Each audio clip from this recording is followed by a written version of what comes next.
This is week 3, day 3. Yeah. Of the course with Aspire at the Brain Charity.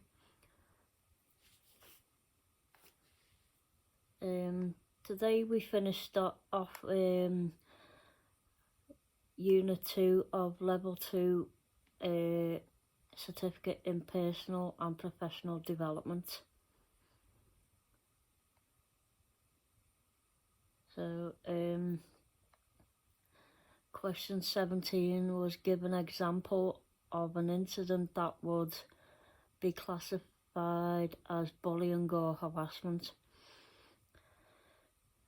I put numerous phone calls, because with certain companies they don't leave you alone and they phone you every time and don't give up. So these behaviours include remarks intended to cause embarrassment, inappropriate jokes, unwelcome physical contact, suggestions or demands for sexual favours.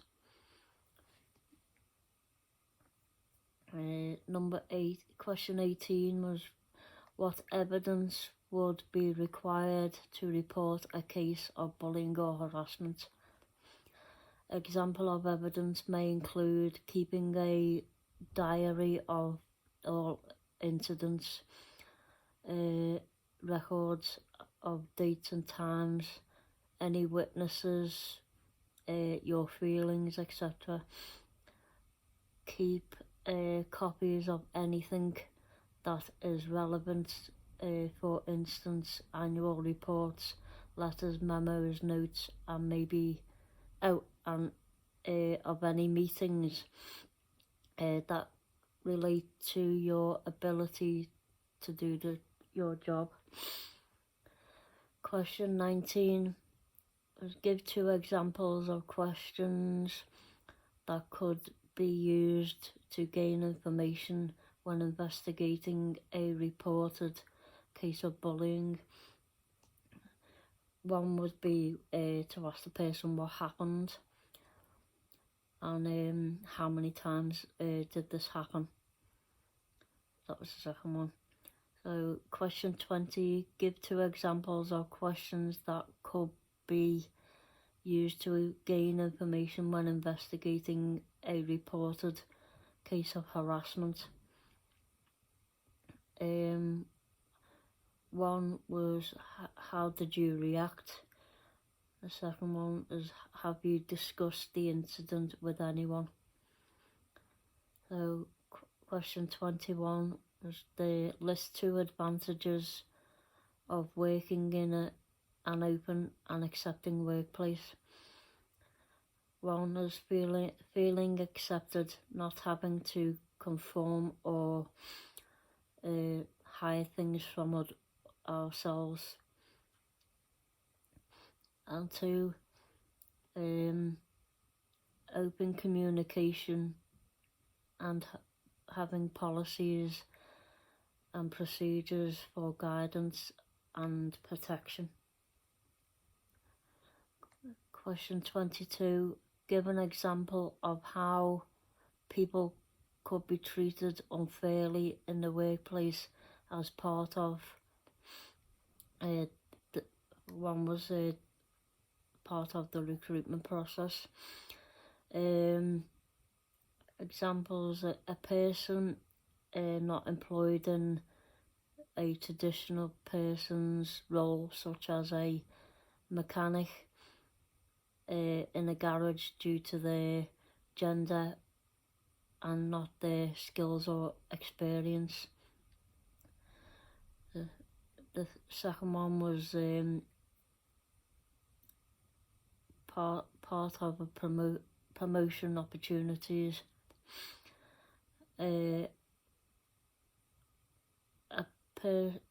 person not considered for a position as a team leader in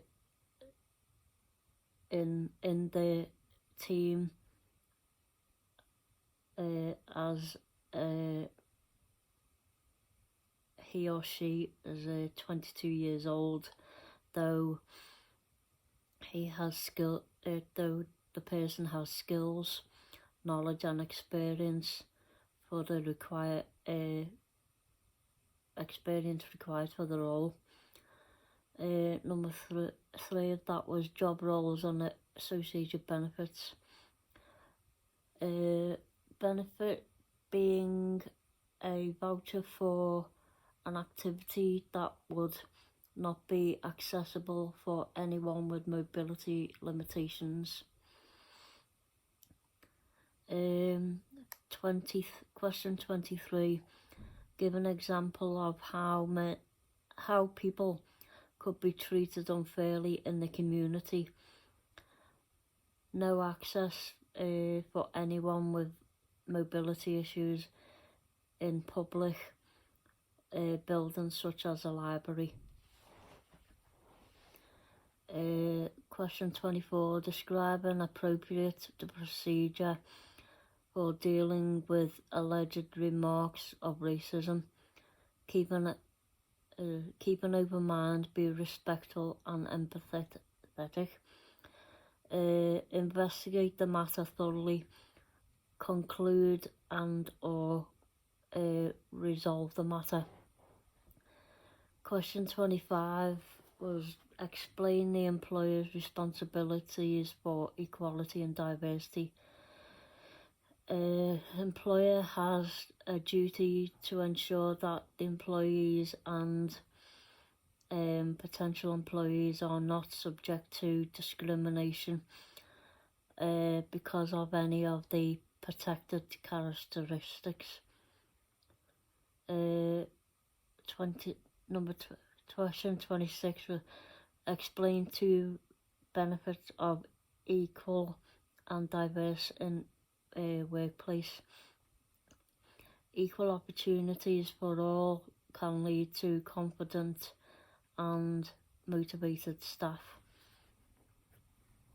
A diverse workplace brings a variety of skills, experience and knowledge that promotes new ideas.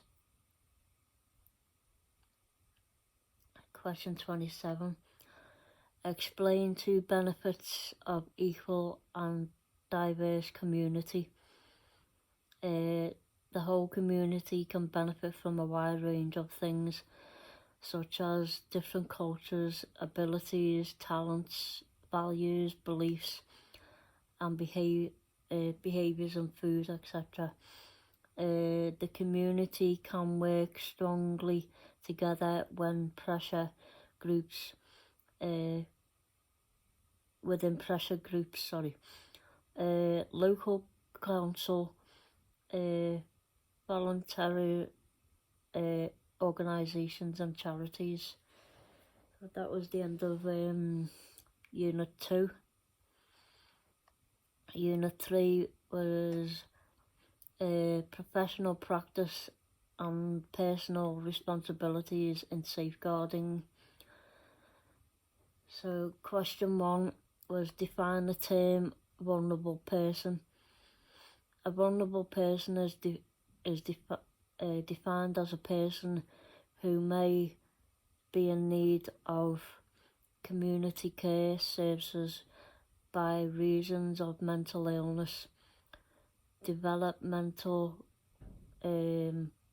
disability or delay, other disability like age, illness or emotional disturbance, and who is or may be unable to take care of him or herself, or unable to protect him or herself against significant harm or serious exploitation. Question 2 was give an example of a legislation act since 1989 that protects children and vulnerable adults. which was chose safeguarding vulnerable adult groups Act 2006. So I think it safeguard children as well.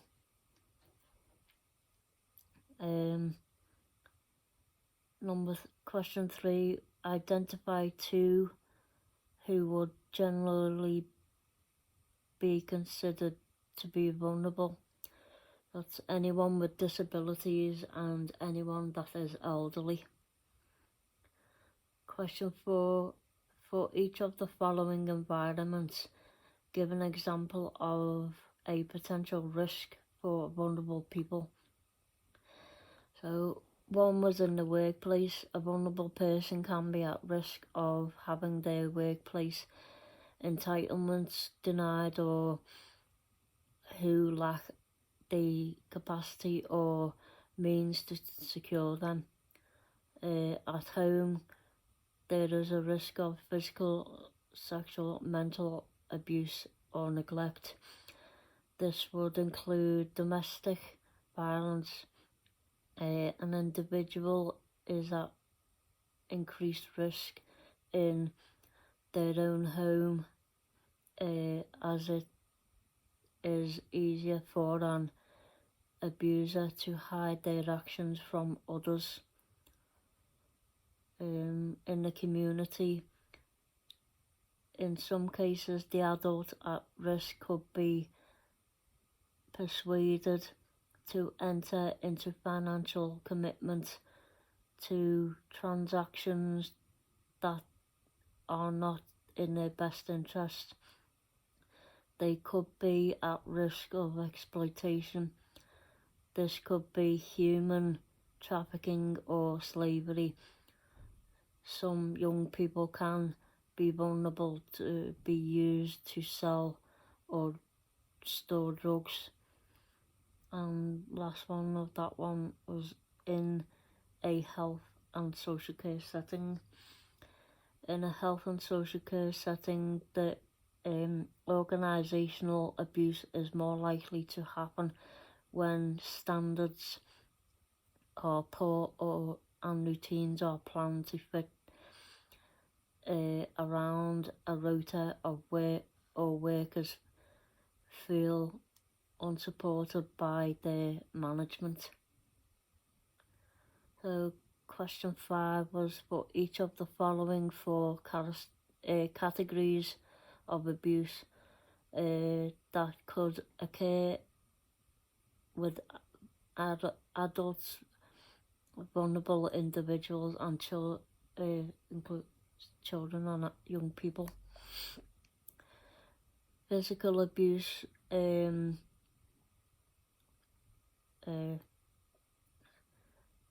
includes any contact that causes a feeling of intimidation, injury, or other physical suffering or bodily harm. Sexual abuse is any type of sexual contact or behaviour that occurs with explicit consent of the recipient. Emotional abuse can take a number of forms, from verbal to intimidation, e.g. threats of harm, humiliation, coercion, I don't know what that word is, and harassment. Neglect is the persistent failure to meet an individual's basic physical or psychological needs. It is an act of omission, such as ignoring medical and physical care needs. Question 6 was explain 2 possible signs or symptoms of abuse. A sign of physical abuse would be bruises, fractures, and broken bones, etc. A sign of neglect would be to be under or overweight, being hungry, difficulty in making friends. Question 7, give an example of how the risk of abuse to be reduced in the following groups. There was 3 groups. So one was adults, identifying those who are at risk and those who pose risk, and supporting both appropriately in order to prevent people from being harmed or harming others. Second one is vulnerable individuals, educating people employed to support adults at risk on to identify the dangers and what processes to follow to take appropriate action. Number 3 of that one was children and young people, support of family environment and social networks, access to healthcare and social services, create support for basic needs. Question 8, identify a reasonable person to report safeguarding issues to.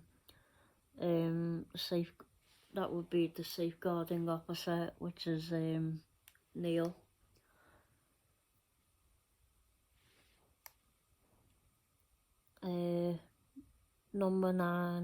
Question 9, sorry.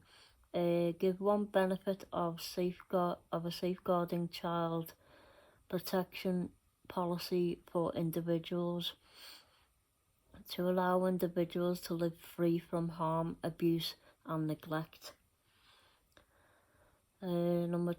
Question 10, give one benefit of a safeguarding child protection policy for an organisation. Clarifies the action to be taken to ensure that employees meet their duties relating to protecting the safety and promoting the well-being of young people and vulnerable adults and children. It signposts to related policies and additional guidance and covers the arrangements for responding to child protection issues. Question 11 is explain the process for reporting suspected abuse. We chose a few of these. Provide reassurance for the child, record the disclosure, noting date, time and what was said, remain non-judgmental, believe the child and listen, do not ask too many questions, report the disclosure to the school's child protection or safeguarding officer, making sure the information is kept confidential and only shared on a need-to-know basis. Question 12, list 2 pieces of information you may need when reporting a suspected safeguarding issue. That'd be like name, contact details of reporting persons, date, location, time of meeting.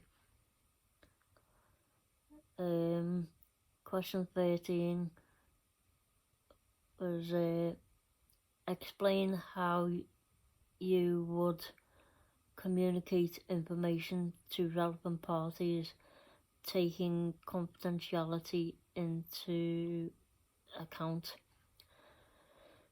You should not disclose any information to anyone unless you are specifically asked to do so by the people in charge of the investigation, e.g. police officers, managers, or the council safeguarding coordinator in charge of the case. Question 14. Give an example of how to safeguard following online gaming and betting. Block,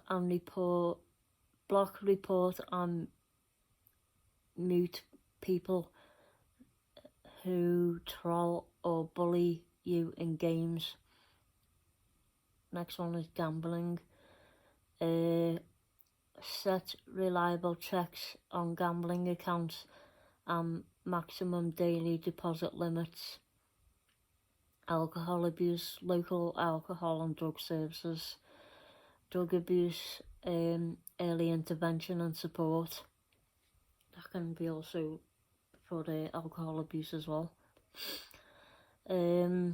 Using mobile technology, don't share personal information online. And driving, follow the highway code. Question 15.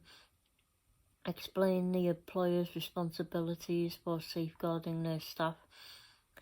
It is an employer's duty to protect the health, safety and welfare of their employees and other people who might be affected by their business. Question 16. Identify a service or organisation involved in safeguarding. National Health Service. So that was the end of Unit 3. So thank you for watching. If you liked the video, please give a thumbs up by hitting the like button. If you're new, please subscribe and hit the notification bell to get updates of when I post a new video. Also leave any comments if you like to, and feel free to ask any questions if you have any. Thank you for watching again.